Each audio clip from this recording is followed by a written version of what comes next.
તો કલેજા મોઢા ઉપર 1 કિલો પૂટી લગાવીને તો મારી નાની બેન તો બી ગઈ. આજ કોઈ ઘરે હતું જ નહીં એટલે હું તો રાજા થઈ ગઈ હતી. પછી મારી મમ્મી મને એમ કહેતા ઘરે છે ને 2-3 ગરીબ મૂકતા જાવશું એટલે થોડુંક દાન કરી દીજે ખાવાનું. પછી એના હાટું થોડુંક મેં ખાવાનું બનાવીને પછી મને કાંઈ સમજાણું જ નહીં.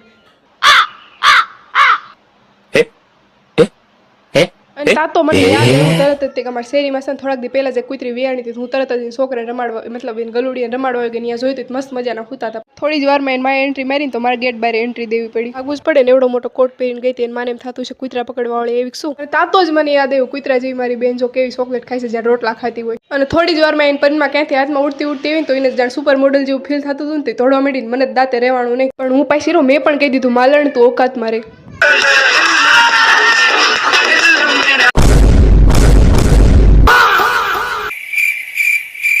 આખું ઘર માસીન ઘર ગયું હતું પછી ઘરે આવા ડિંગલ તો થવાના જ. બે કીધું અમને માસીન ઘર લઈ જાવ. અરે એમ વાહે થયા પણ અમને કોઈ લઈ જ ન ગયું. પછી ઘરે રહ્યા પછી કાંઈક તો કરવું. ફૂલડા તમારા હાટું લીધા કલે જાવ જો ઠેઠ વાડે સડી મારા સમજીને કૂતરી પહોંચતી હતી ને તોય